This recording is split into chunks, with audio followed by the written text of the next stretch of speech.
I'm doing fine up here on cloud nine. Listen. Paul Williams was a baritone singer and choreographer and was noted for being one of the founding members as well as the original lead singer of the Motown group, The Temptations. Despite his great vocal presence and pivotal role in the rise of the classic five-piece lineup, Paul remained a lesser-known name than the other lead singers, David Ruffin and Eddie Kendricks. The classic R&B group dropped some of the greatest songs in the genre back in the day.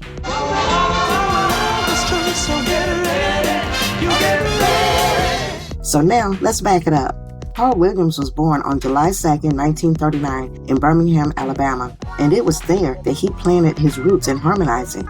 As the story goes, Paul met Eddie Kendricks while in elementary school. Apparently, Paul had dumped a bucket of mount water on Kendricks and the two got into a fist fight, but then they would go on to sing together in their church choir and became best friends. As teenagers, Williams, Kendricks, Kel Osborne, and Willie Waller performed in a secular singing group known as the Cavaliers. They, along with every other street corner crooner, had dreams of making it big in the music industry. So in 1957, the Cavaliers, minus Willie Waller, left Birmingham, Alabama to start making their dreams come true and became known as the Primes. They first landed in Cleveland, Ohio before making the move to Detroit, Michigan. Although the Primes never recorded, they were successful performers and even launched a spin-off female group called the Primettes, who later became known as the Supremes. A few years later, in 1961, Osborne left the group and the Primes broke up. Meanwhile, Otis Williams and the Distance were having problems of their own. A few of their members had left the group and they were in need of additional singers.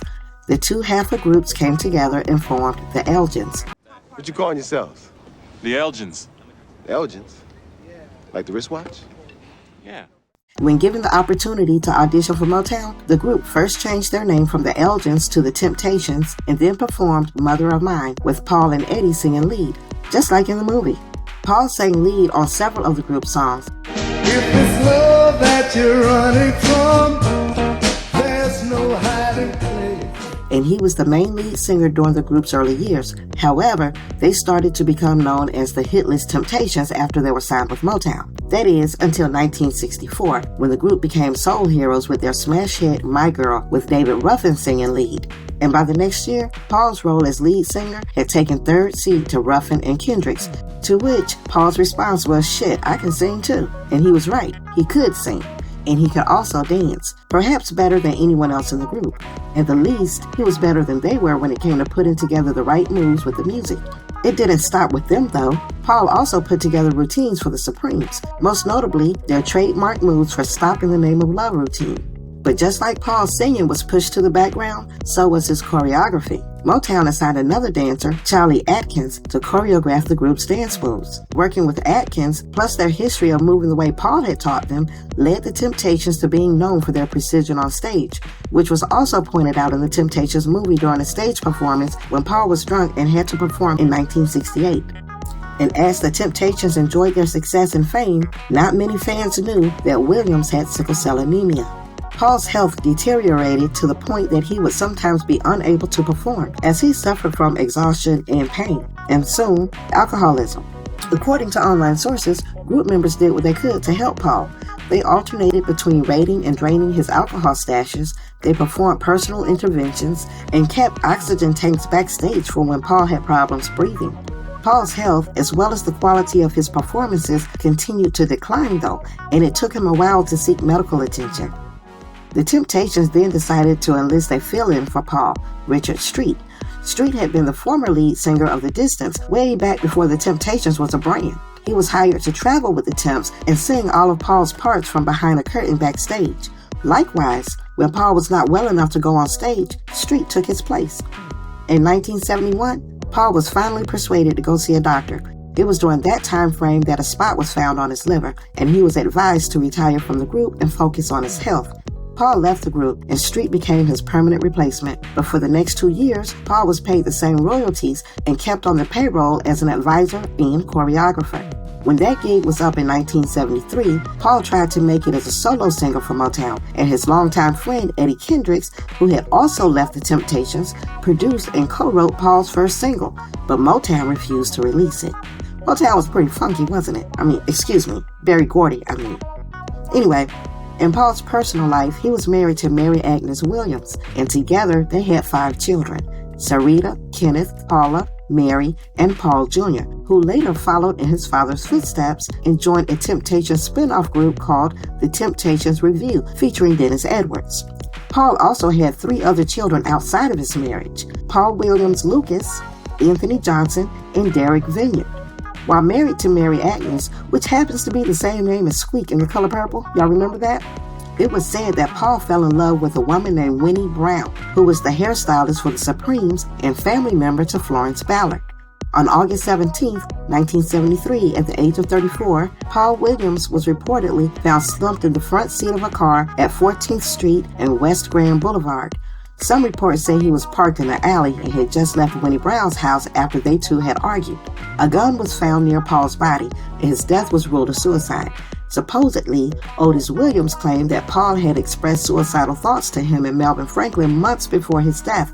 However, even if that claim is true, the coroner said Williams was shot on the left side of his head, but his gun was found in his right hand. That means, in order to have shot himself, Williams would have had to angle the gun in an awkward manner. It's also been said that a bottle of liquor was found shattered to the left of Paul, as if he had dropped it. That doesn't make sense either, though. What kind of bottle shatters when dropped inside of a car? It's not like it was falling more than a foot or two. It's not like it was slammed onto a hard surface. Now, if they would have said the bottle was found and not shattered, or it was found with a crack in it, that would have been more believable. Anywho, it was also determined that the gun had been fired twice, but only 1 bullet was lodged inside of Paul. So let's paint a different scenario for a minute, okay? Let's say that someone drove up and parked alongside Paul's car, okay? Maybe he was sitting there drinking and the bottle was in his left hand. And let's say the shooter fired the first time and the bullet missed Paul but struck the bottle. The shooter fired again and hit Paul in the head. Maybe Paul's right hand was in his lap, and before leaving, the shooter reached inside the car and, without paying attention to what hand he or she grabbed, placed the gun in the wrong hand. That would make more sense to me, and would also explain the shattered bottle. But of course then, Paul's death would have to be ruled a homicide, right? I'm just saying, that version makes more sense to me. But you know what? I don't know anything. Paul Williams' funeral was held on August 24th with his family and former bandmates in attendance. He was survived by his wife, his 8 children, and was buried at Lincoln Memorial Park Cemetery in the Clinton Township of Macomb County in Michigan, Lot 275, grave number 4, Section G, just in case y'all want to go visit. Paul Williams will always be remembered for singing in the Temptations' golden era from 1964 to 1971, back in a time when he performed on 15 studio albums with the group. Back in a time when 11 of those albums hit number 1 on the U.S. R&B chart, and 6 were certified gold in the U.S. Paul Williams will be remembered for being a part of the band when they were still calling themselves the Elgins. And Paul Williams will most certainly be remembered for singing his last lead part on Just My Imagination. Every night on my knees I pray. Paul was posthumously inducted into the Rock and Roll Hall of Fame in 1989, the Vocal Group Hall of Fame in 1999, and the Rhythm and Blues Music Hall of Fame in 2013.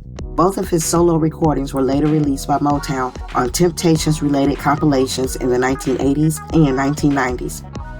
Gordy could have released them the first time.